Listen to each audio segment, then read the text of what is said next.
Selection में साथियों RPF constable के पेपर में रीजनिंग में कौन कौन से चैप्टर से सवाल पूछे गए, मैथ के कौन कौन से चैप्टर से सवाल पूछे गए और जीके में किस टाइप के सवाल कहां कहां से सवाल पूछे जा रहे हैं, आज की इस वीडियो में साथियों हम लोग सब कुछ देखेंगे।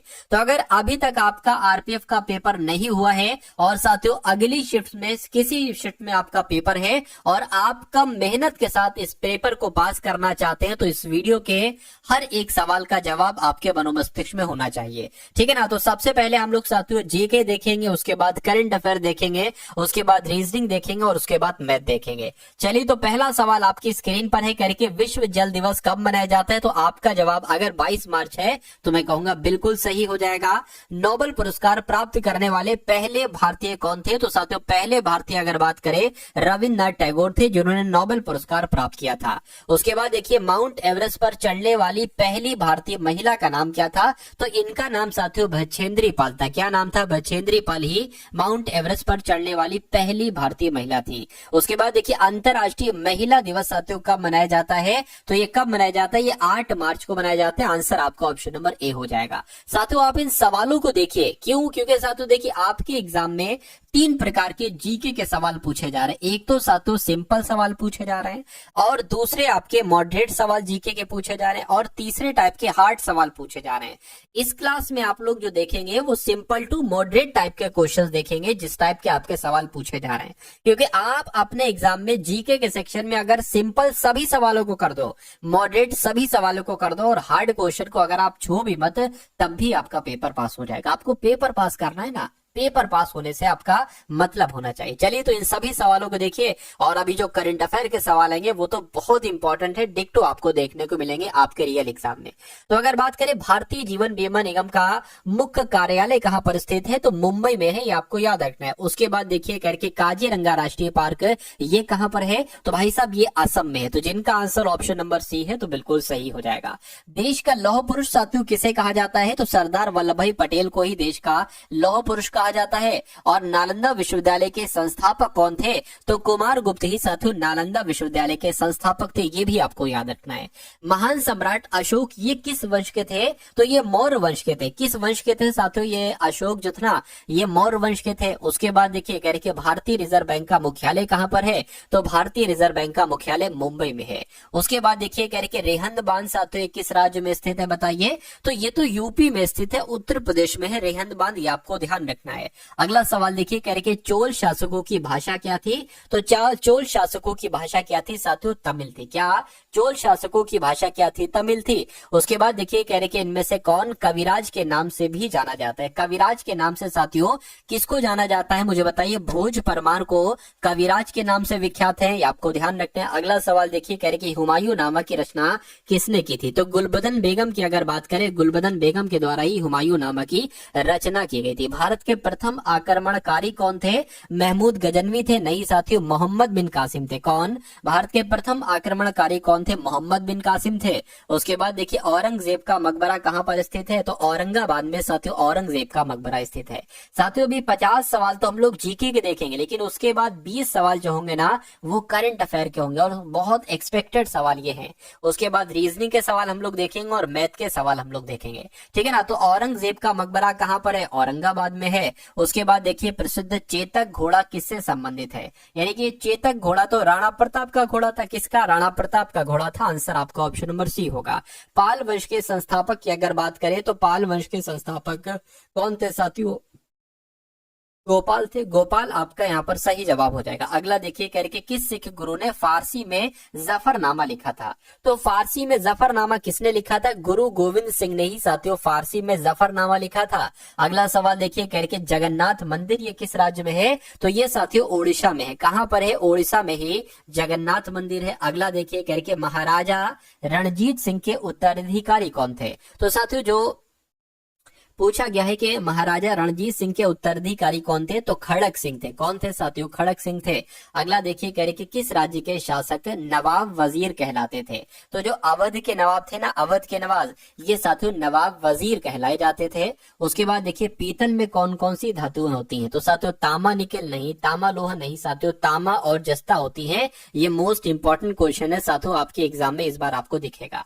तो पीतल में तांबा और जस्ता होता है। उसके बाद देखिए शिवाजी का राज्य अभिषेक कहाँ हुआ था, तो साथियों रायगढ़ में इनका राज्य अभिषेक हुआ था। कहां पर, रायगढ़ में इनका राज्य अभिषेक हुआ था, ये भी आपको मालूम होना चाहिए। निम्नलिखित में से कौन अंतिम मुगल सम्राट थे, तो अंतिम मुगल सम्राट इसमें से कौन थे साथियों, बहादुर शाह द्वितीय ही अंतिम मुगल सम्राट थे। उसके बाद देखिए कह के मुगल काल की राजभाषा क्या थी बताइए, तो मुगल काल की राजभाषा हिंदी, अरबी या फारसी, मैं कहूंगा साथियों फारसी थी।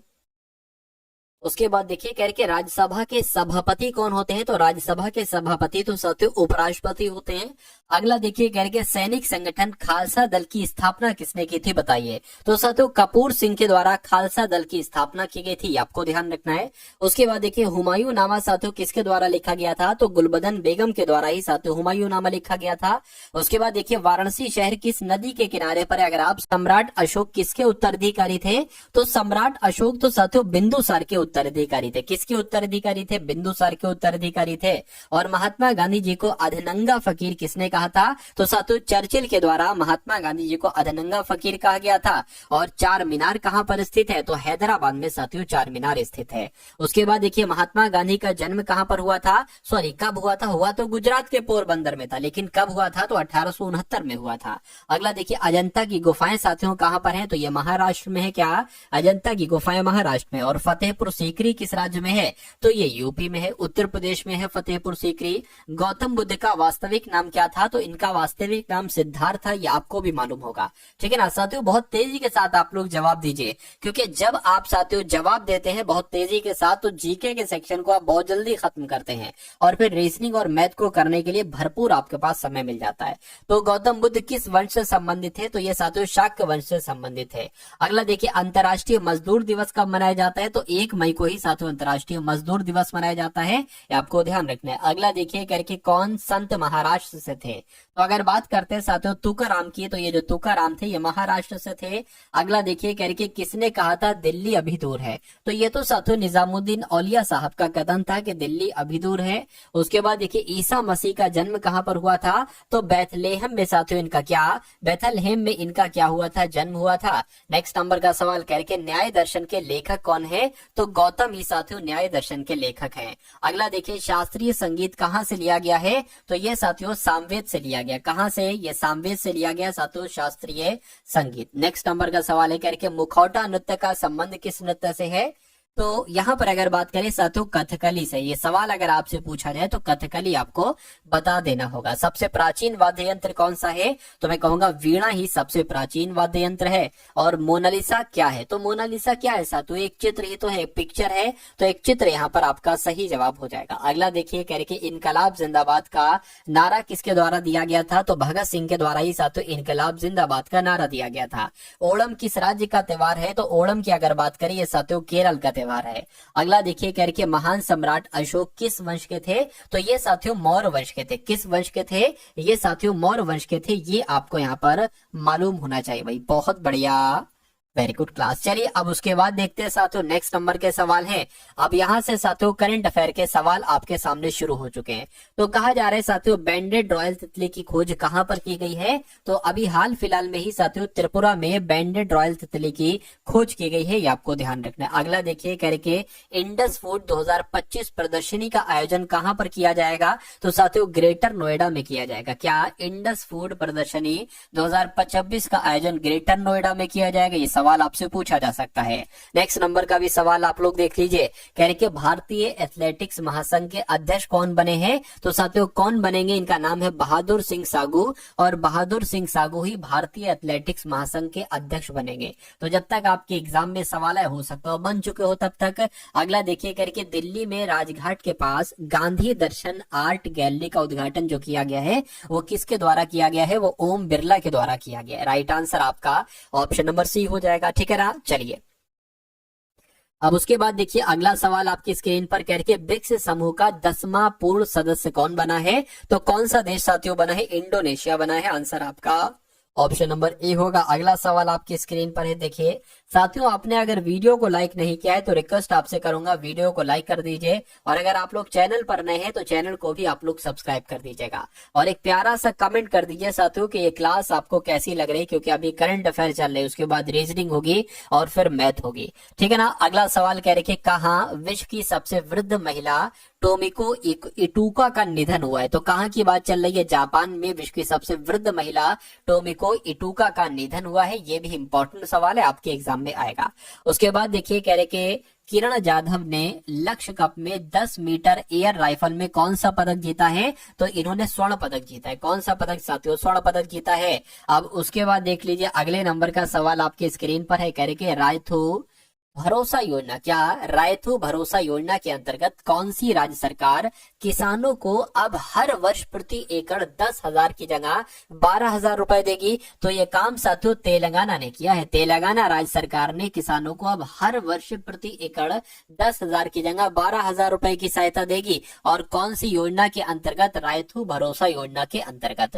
किस देश के राष्ट्रपति ने देश के अधिकांश तटीय क्षेत्रों में अपतटीय तेल और गैस ड्रिलिंग पर प्रतिबंध लगाने की घोषणा की है? तो मैं कहूंगा साथियों अमेरिका देश के राष्ट्रपति ने यह काम किया है, और अमेरिका आपका इस सवाल का बिल्कुल सही जवाब हो जाएगा। उसके बाद देखिए कहा जा रहा है कि कौन 2023 में दुनिया का छठा सबसे बड़ा कपड़ा और परिधान निर्यातक देश बना? तो अपना भारत बना। भारत आपका सही जवाब हो जाएगा। अमेरिका के सर्वोच्च नागरिक सम्मान यानी कि प्रेसिडेंशियल मेडल ऑफ फ्रीडम से किसे सम्मानित किया गया है? तो साथियों किसे सम्मानित किया गया है? जॉर्ज सोरोस को सम्मानित किया गया है। ये भी आपको ध्यान रखना है। अगला सवाल देखिए कह रहे दुनिया का तीसरा सबसे बड़ा मेट्रो रेल नेटवर्क वाला देश कौन बन चुका है? तो साथियों कौन सा देश बन चुका है? अपना देश भारत बन चुका है। यानी कि दुनिया का तीसरा सबसे बड़ा मेट्रो रेल नेटवर्क वाला देश अपना भारत बन चुका है।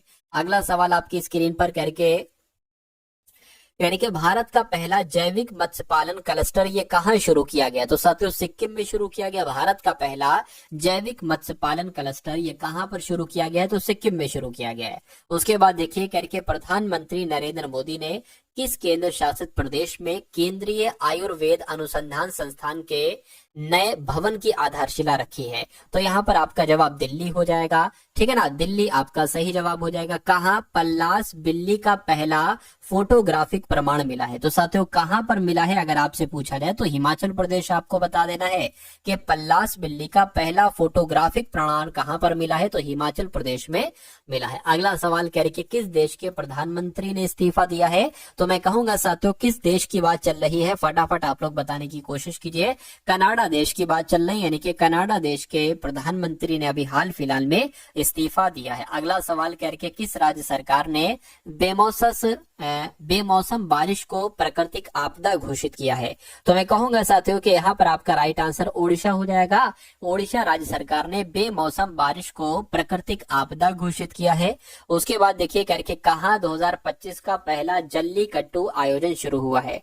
तो यहाँ पर अगर बात करें साथियों तो तमिलनाडु आपका सही जवाब हो जाएगा, और जिनका भी आंसर ऑप्शन नंबर ए है तो बिल्कुल करेक्ट है। अगला सवाल देखिए कह रहे कि 2024 में साइबर हमलों का दूसरा सबसे अधिक लक्षित देश साथियों बना है? तो कौन सा बना है? मैं कहूंगा भारत, अपना भारत बना है, ठीक है।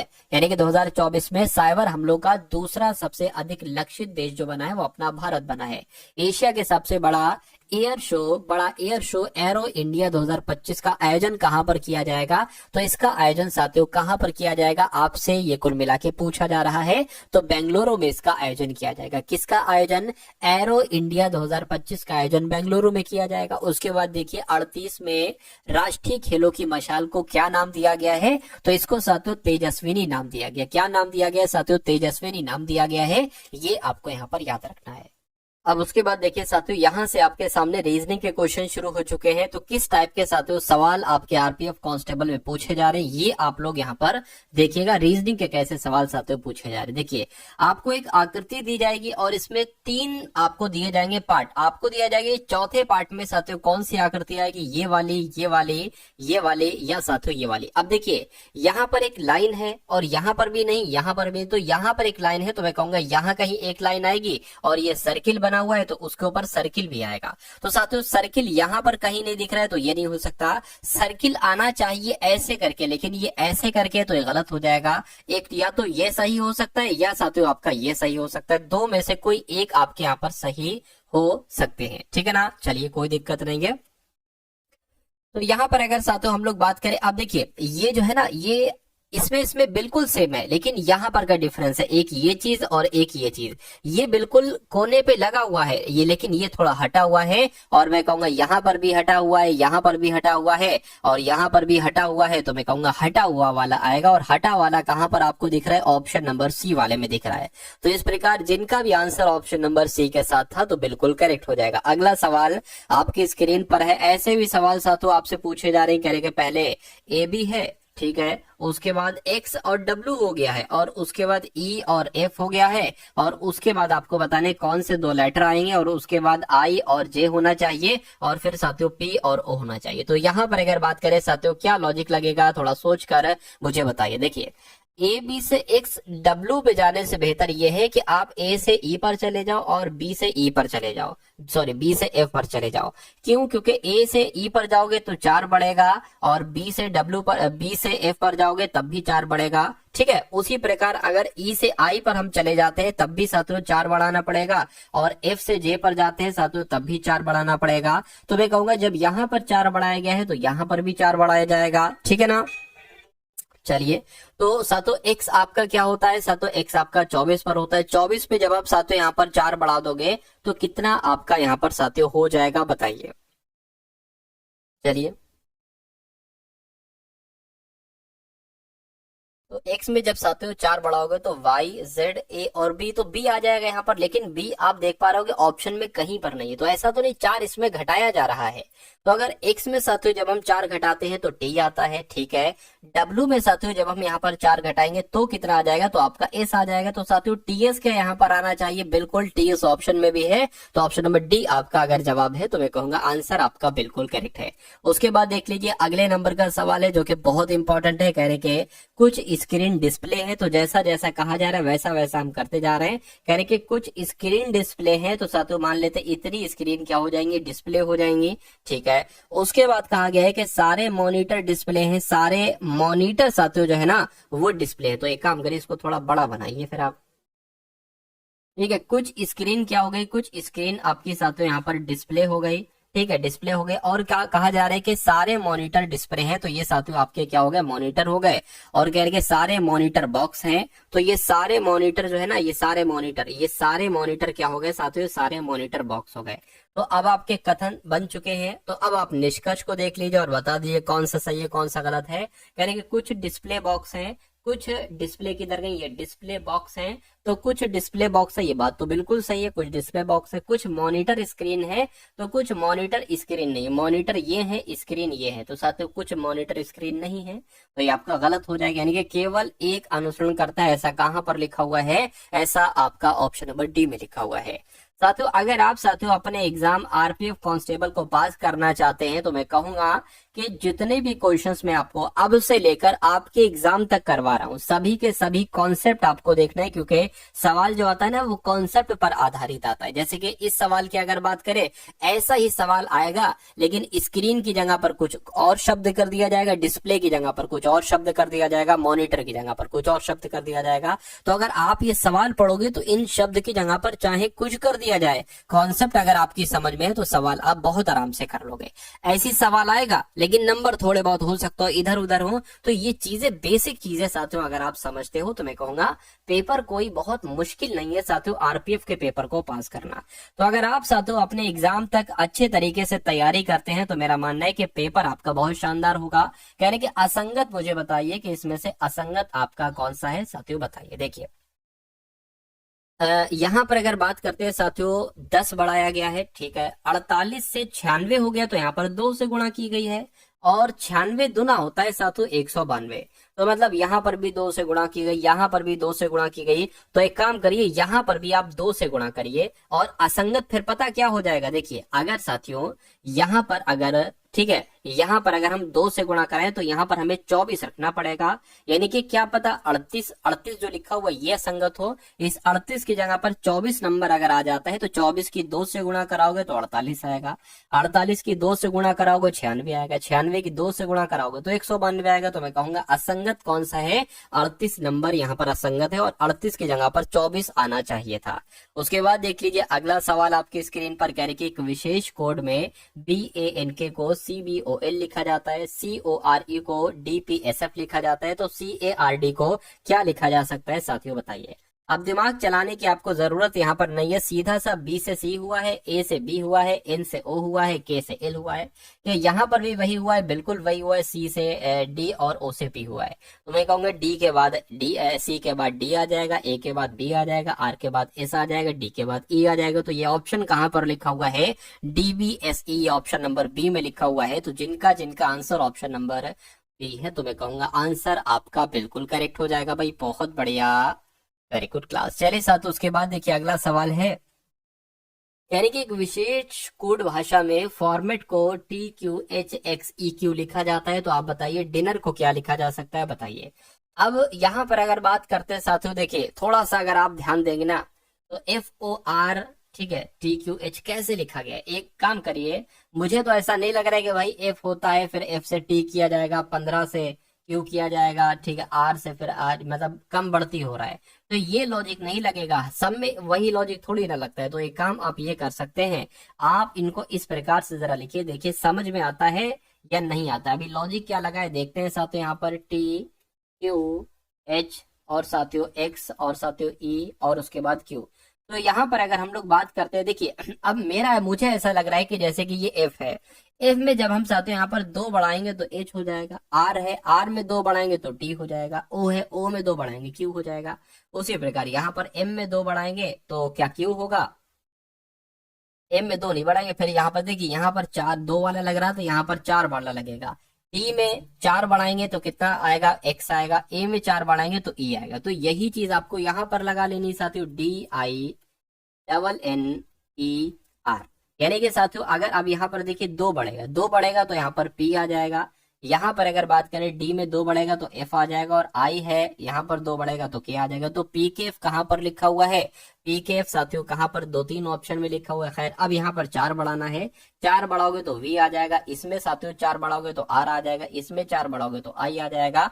तो आपको देखना है साथियों कि PKFVIR कहाँ पर लिखा हुआ है, ऑप्शन नंबर A में लिखा हुआ है। तो जिनका आंसर ऑप्शन नंबर A के साथ था, तो मैं कहूंगा आंसर आपका बिल्कुल करेक्ट हो जाएगा। उसके बाद देखिए साथियों अगला सवाल आपकी स्क्रीन पर है। साथियों वीडियो को अगर लाइक नहीं किया तो वीडियो को लाइक कर दीजिए, और चैनल पर अगर आप लोग नए हैं तो चैनल को भी रेड कलर में लिखा होगा सब्सक्राइब का बटन दबा दीजिए। चलिए और दे दीजिए साथियों, इस सवाल का जवाब क्या होगा, यानी कि एल ए के पूर्व में है। तो सबसे पहले मैं आपको एक चीज बता देता हूं कि ये दिशा पूर्व होती है, ये दिशा उत्तर होती है, और ये दिशा दक्षिण होती है, और ये दिशा पश्चिम होती है, ठीक है ना। कह रहे कि ए के पूर्व में एल है, तो जो जो कहा जा रहा है वो कर दीजिए। ए के पूर्व, मान लीजिए साथियों ए हमने यहाँ पर बनाया और ए के पूर्व में एल है, तो पूर्व में एल हो जाएगा, ठीक है। कह रहे कि बी के पश्चिम में आर है, तो बी के पश्चिम में आर है, अभी हमें नहीं पता है, ठीक है। बी के पश्चिम में क्या कहा गया है, बी के पश्चिम में यहाँ पर आर कहा गया, अभी हमें नहीं पता है तो रोक दीजिए।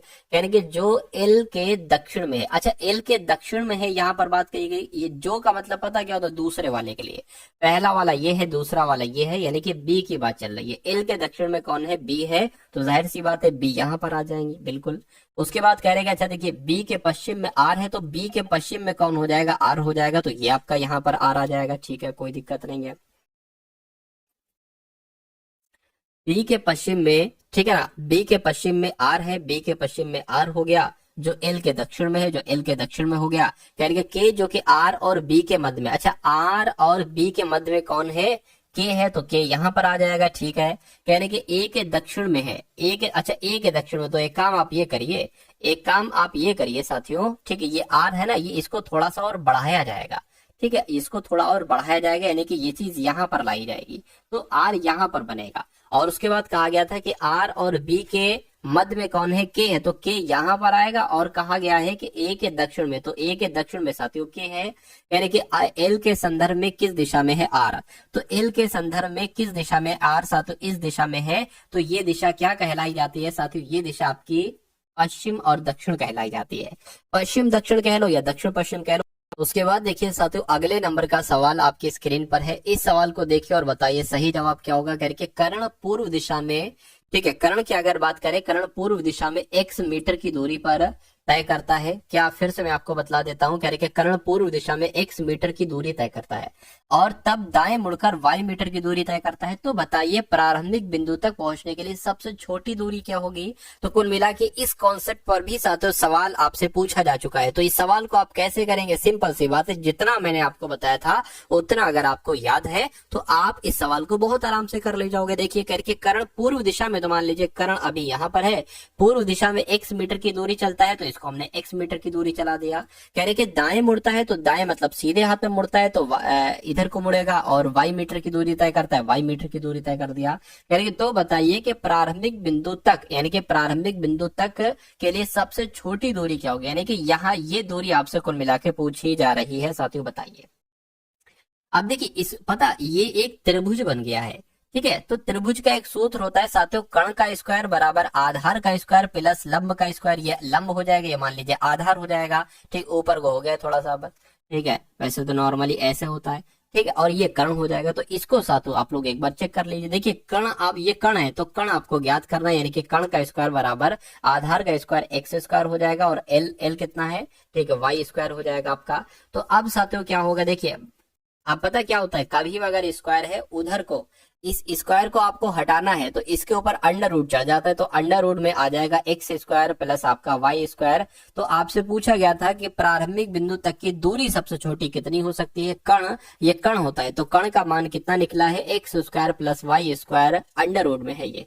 तो ऐसा कहां पर लिखा हुआ है, ऐसा ऑप्शन नंबर बी में लिखा हुआ है, तो बी आपका राइट आंसर हो जाएगी, एक्स स्क्वायर वाई स्क्वायर लिखा हुआ अंडर रूट में। खैर अगले नंबर का सवाल आप लोग की स्क्रीन पर है, इस सवाल को देख लीजिए और बता दीजिए सही जवाब क्या होगा। करके 5 व्यक्ति हैं, P Q X Y Z एक कतार में बैठे हैं और सभी का मुख उत्तर की तरफ है। तो साथियों मान लेते हैं 1 2 3 4 और 1 5, ये 5 लोग बैठे हैं और सभी का मुख की अगर बात करें किस तरफ है साथियों, उत्तर की तरफ है सभी का मुंह, ये भी आपको याद रखना है। चलिए यानी कि x और y के बीच में कौन बैठा है, x बैठा है, लेकिन q और p किसी भी अंतिम छोर पर नहीं बैठे हैं, ठीक है भाई, कोई दिक्कत नहीं है।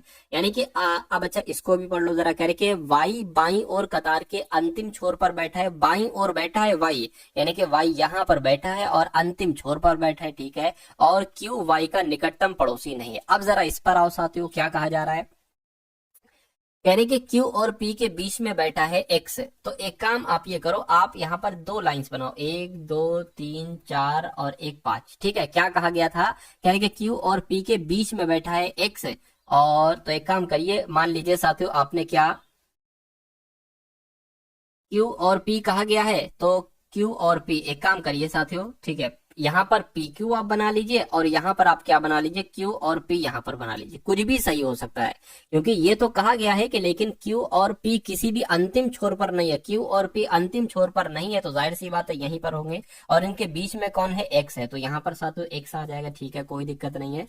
यानी कि ये हो चुका है, यानी कि y बाई और कतार के अंतिम छोर पर है, y बाई और कतार पर अंतिम छोर पर है, और Q जो है ना y का निकटतम पड़ोसी नहीं है, कहने के Q जो है ना, ये Q y का निकटतम पड़ोसी नहीं है, तो साथियों Q y का निकटतम पड़ोसी नहीं है, y आपका ये है, ये तो ये गलत हो जाएगा, यहीं पर से गलत हो गया साथियों। तो y p x q, और यहाँ पर जो एक बचा हुआ है वो क्या है, z है, तो z यहाँ पर आ जाएगा। तो सवाल पूछा जा रहा है कि इनमें से कौन सी जोड़ी चरम छोरों पर है, चरम छोरों पर इधर एक y है और इधर z है, तो y z आपका आंसर हो जाएगा, y z कह लो या z y कह लो, बात एक ही है। तो इस प्रकार का ये सवाल आपकी समझ में आया ना साथियों, आपके एग्जाम में पूछा जाएगा। उसके बाद देख लीजिए अगला सवाल डायरेक्शन का सवाल है, कह रही कि एक स्त्री एक बिंदु से चलना शुरू करती है, मान लीजिए यहाँ से चलती है और 15 किलोमीटर दक्षिण की ओर जाती है, तो 15 किलोमीटर ये दक्षिण की तरफ चली गई और वो बाएं मुड़ जाती है और 12 मीटर, ये क्या लिखा हुआ है, अच्छा ये कुछ नहीं है, 12 मीटर चलती हैं, ठीक है। तो वो बाएं मुड़ गई, ठीक है, बाएं मुड़ जाती हैं, क्या कहा गया है, बाएं मुड़ती हैं और साथियों 12 चलती हैं, तो बाएं मुड़ के 12 चला दिया। यानी कि फिर वो दाएं मुड़ती हैं और 5 किलोमीटर चलती हैं, 5 किलोमीटर नहीं 5 मीटर चलती हैं, तो 5 मीटर चला दिया। यानी आखिर में वो पलटती हैं और 20 मीटर चलती हैं। पलटती हैं मतलब अभी वो इधर जा रही थी, अब वो इधर जाने लगेंगी, पलट जाती हैं और 20 चलती हैं, तो 20 चल के कुल मिला के यहाँ पर आ जाएंगी वो, क्योंकि 5 ये हो गया आपका और मान लीजिए 15 आपका ये हो गया, ठीक है। तो 20 कुल मिला के दूरी हो गई है, ठीक है। तो कह रहे हैं कि वह आरंभिक बिंदु से कितनी दूरी पर है, यानी कि आरंभिक बिंदु ये थी, इसमें कितनी दूरी पर है कुल मिला के पूछा जा रहा है। देखिए जो दूरी ये होगी वही दूरी ये होगी, ये दूरी 12 है तो ये भी दूरी 12 मीटर हो जाएगी, यानी कि 12 मीटर आपके सवाल का बिल्कुल सही जवाब हो जाएगा। साथियों आप मेरे आंसर देने से पहले आप अपना आंसर देते हैं तो मैं कहूंगा बहुत अच्छी बात आपकी हो जाएगी, ठीक है ना। चलिए अब इस सवाल की अगर बात करते हैं, कथन आपके सामने है। कथन में कहा गया है कि यदि आप टंकण में निपुण हैं, टंकण में एक्सपर्ट हैं, तो हम आपको लिपिये श्रेणी में भर्ती कर लेंगे। एक ये कंपनी का विज्ञापन है, कंपनी ये कह रही है। उसके बाद पूर्व अनुमान आपके यहां से शुरू होते हैं, पूर्व अनुमान 1 और पूर्व अनुमान 2, ठीक है ना। अब बताना है कौन सा पूर्व अनुमान सही है। कह रहे कि लिपिक के लिए एक रिक्त पद है, बिल्कुल सही बात है। कह रहे हैं ना कि आप अगर टंकण में निपुण है तो हम आपको लिपिये श्रेणी में भर्ती कर लेंगे, तो यानी कि वैकेंसी है, रिक्त पद है, तो ये सही हो जाएगा, ठीक है। उसके बाद कह रहे हैं कि कंपनी केवल टंकण जानने वालों को ही भर्ती करेगी। अब देखिए यदि आप टंकण में निपुण हैं, ठीक है, टंकण में यहां पर जो कहा गया है वो तो ये कहा है कि भैया अगर आप टंकण में निपुण हैं तो आपको हम भर्ती कर लेंगे, तो कंपनी केवल टंकण जानने वालों को भर्ती करेगी, ये बात भी बिल्कुल सही, क्योंकि वो कह रही है कि अगर टंकण वाले हो तब आना वरना मत आना। तो मैं कहूंगा पूर्व अनुमान 1 और 2 दोनों अंतर्निहित हो जाएगा, यही आपका सही जवाब हो जाएगा।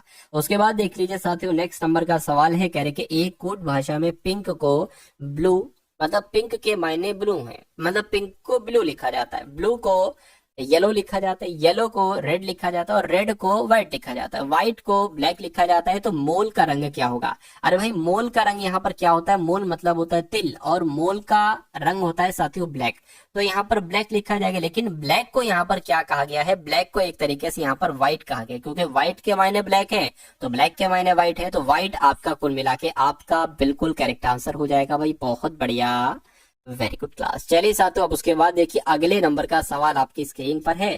कहा जा रहा है कि HLPT को EOMW लिखा जाता है, तो SWAE को क्या लिखा जाएगा ये आपको कुल मिला के यहाँ पर मुझे बताना है, बताइए। अब देखिए प्लेस वैल्यू अगर हम बात करें, H 8 पर होता है, L 12 पर होता है, P 16 पर होता है, T 20 पर होता है, ठीक है। उसके बाद E की बात करें, E और OE 5 पर होता है, O 15 पर होता है, M 13 पर होता है, W 23 पर होता है। अब यहाँ पर देखिए ये 8 से 5 हुआ यानी कि 3 घटाया गया, ये 12 से 15 हो गया 3 बढ़ाया गया, यानी कि पहले 3 घटाया गया फिर 3 बढ़ाया गया, फिर 16 से 13 हुआ है 3 घटाया गया और फिर से साथियों 3 बढ़ा दिया गया। तो मैं कहूंगा यही लॉजिक यहाँ पर लगेगा, पहले 3 इसमें घटा है तो पहले 3 इसमें घटाओगे तो साथियों आपका क्या आ जाएगा? इसमें 3 घटाओगे तो P आ जाएगा, ठीक है।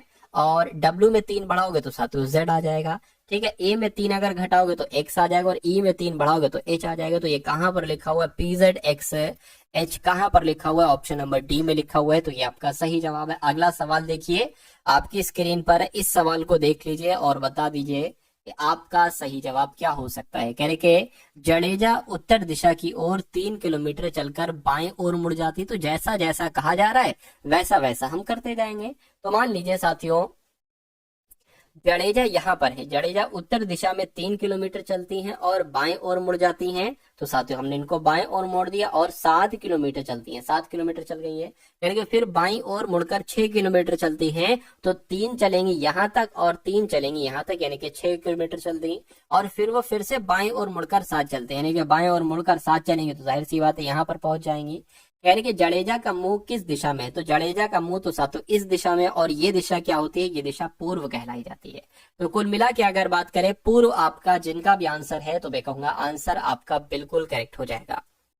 उसके बाद देखिए अगला सवाल कहा जा रहा है कि एक व्यक्ति की ओर इशारा करते हुए एक किशोर मिश्र बोलते हैं, क्या बोलते हैं साथियों, कहते हैं कि इनके पिता की एकमात्र पुत्री के पति मेरे ससुर हैं। कह रहे कि किशोर मिश्र की पत्नी उस व्यक्ति से साथियों कैसे संबंधित होगी, आपसे पूछा जा रहा है।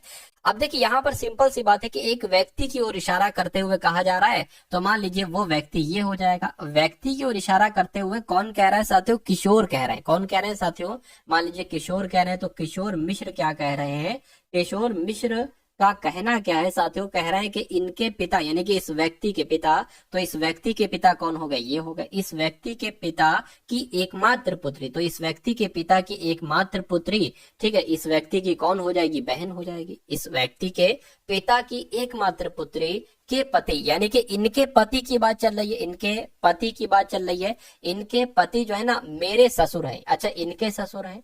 किशोर मिश्र कह रहे हैं कि इनके पिता की एकमात्र पुत्री के पति मेरे ससुर। अब इनके ससुर है, ये इनके ससुर है, मतलब क्या, मतलब ये कि इनकी कोई पत्नी होंगी, इस पत्नी के पिताजी हैं साथियों ये, तभी तो ऐसा हो पाएगा। तो कहा जा रहा है कि किशोर मिश्र की पत्नी का यानी कि इनका उस व्यक्ति से क्या संबंध है, तो भाई पिताजी हो गए, ठीक है, पिताजी हो गए एक तरीके से। उस किशोर मिश्र की पत्नी का उस व्यक्ति से क्या संबंध है, यानी कि वो व्यक्ति क्या कहेगा इनको, तो भाई साहब व्यक्ति क्या कहेगा, ये बहन हो गई, बहन के पति कौन हो गए, यानी कि जीजा जी हो गई। तो बहन की ये एक तरीके से पुत्री ही तो है, तो बहन की पुत्री को क्या कहा जाता है, बहन की पुत्री को भांजी कहा जाता है। तो इस प्रकार आपका आंसर अगर है ऑप्शन नंबर सी तो बिल्कुल करेक्ट है।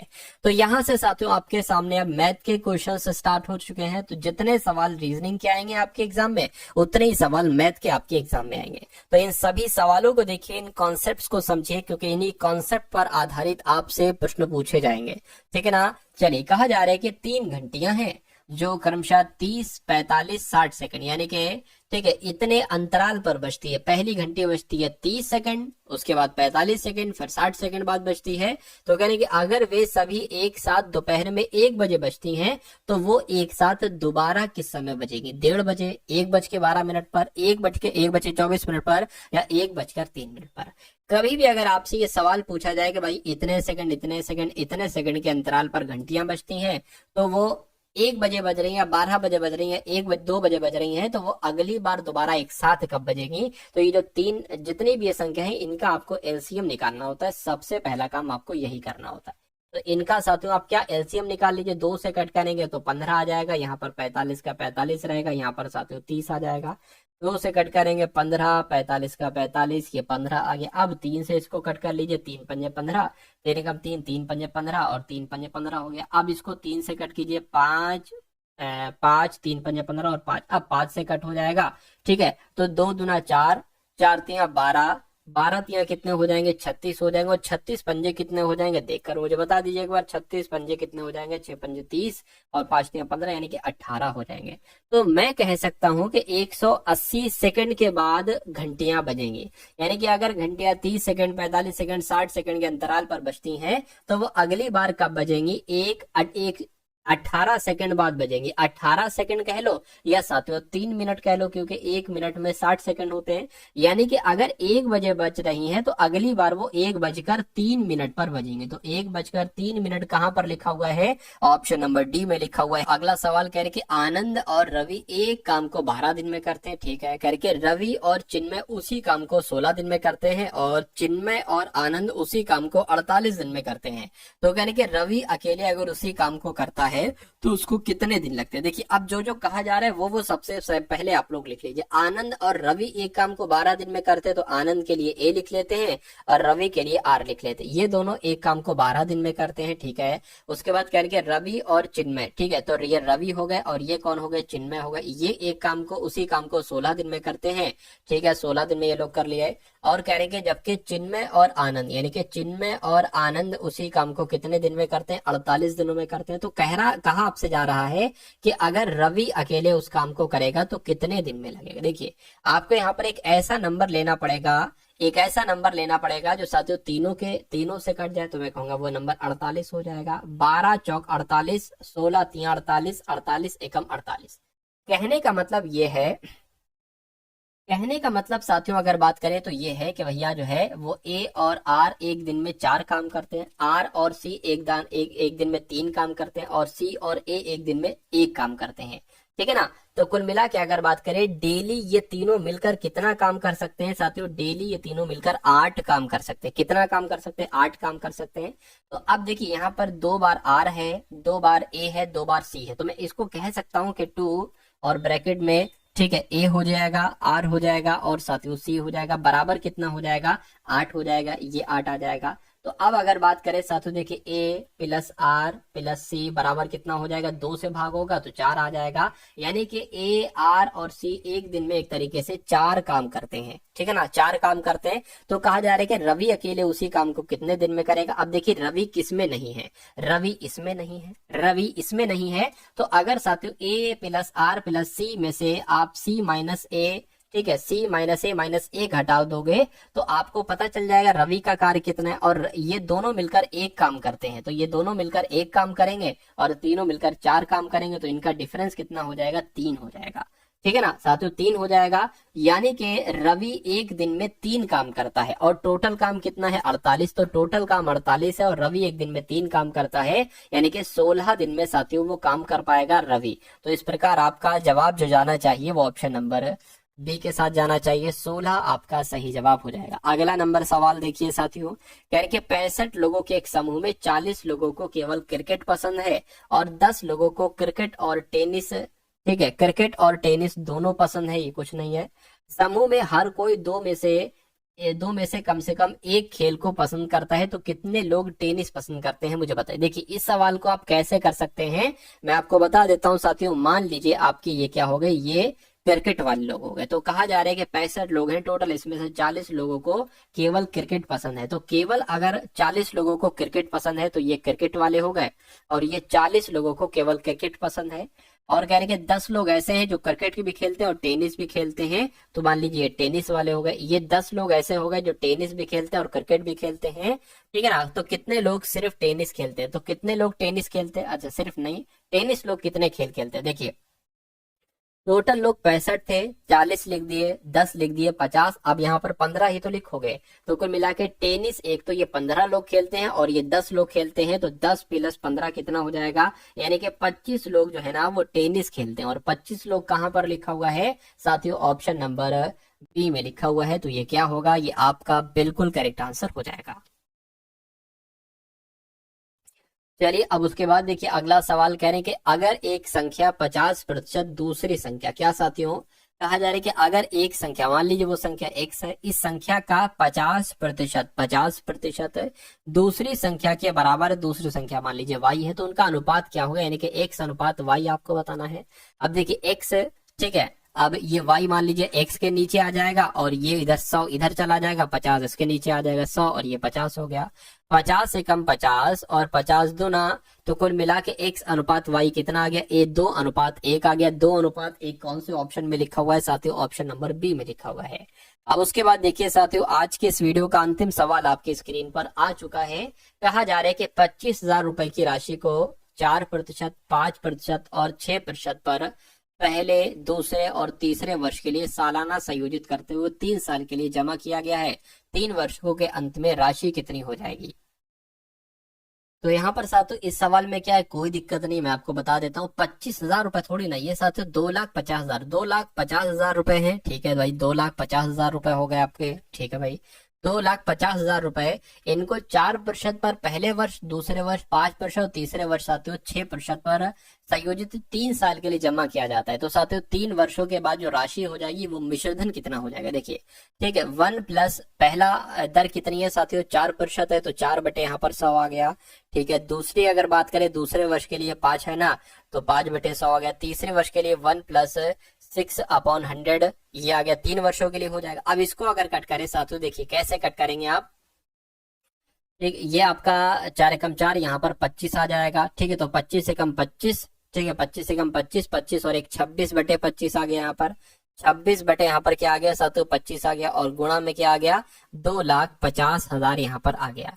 चलिए कोई दिक्कत नहीं। उसके बाद इसी प्रकार अगर इसको करें 5 एकम 5, यहाँ पर 20 आ गया, 20 एकम 20 और 21/20 आ जाएगा, 21/20 आ गया। इसको अगर कट करें दो तियां और यहाँ पर 50 आ जाएगा, यानी कि ये 53/50 आ जाएगा, 53/50 यहाँ पर आ चुका है। अब साथों इसको आप कैसे कर सकते हैं, ठीक है ना, इसको आप कैसे कर सकते हैं। देखिए इस जीरो से आपने क्या किया, जीरो से जीरो कट करने की कोशिश की, इस जीरो से आपने ये जीरो कैंसिल किया और इस जीरो से आपने ये जीरो कैंसिल किया और 5 एकम 5, 5×5 25 हो जाएगा, यानी कि 500 आ जाएगा। इस 2 से अगर कट करोगे तो साथों यहाँ पर 250 आ जाएगा। अब इससे अगर कट करो ये 25 कैंसिल हो जाएगा, लेकिन यहाँ पर 10 बचेगा, तो वो तो यहाँ पर जीरो लगा दो, यानी कि अब आपके पास 260 गुणा 21 गुणा 53 53 बचा है। इसको आप कैलकुलेट कर लीजिए और आपका आंसर आ जाएगा। इसको आप साथियों कैलकुलेट भी कर सकते हो और कैलकुलेटर से मैं करके बता देता हूँ, क्योंकि थोड़ा समय की आपकी बचत हो जाएगी। 260 गुणा 21 गुणा 53 हो जाएगा, यानी कि 2,89,380, 2,89,380 हो जाएगा। कैसे करोगे भाई, 26 गुणा 21 से फिर जो है उसकी गुणा 53 से कर देना बस। तो ये कहां पर लिखा हुआ है, 2,89,380 साथियों ऑप्शन नंबर डी में लिखा हुआ है। तो जिनका आंसर यहाँ पर ऑप्शन नंबर डी के साथ है, मैं कहूंगा आंसर आपका बिल्कुल करेक्ट भाई, बहुत बढ़िया, वेरी गुड क्लास। तो कैसी लगी साथियों आपको ये क्लास, एक बार कमेंट सेक्शन में जरूर बताइएगा। इस वीडियो को लाइक करके जाइएगा, वीडियो को शेयर जरूर कीजिए।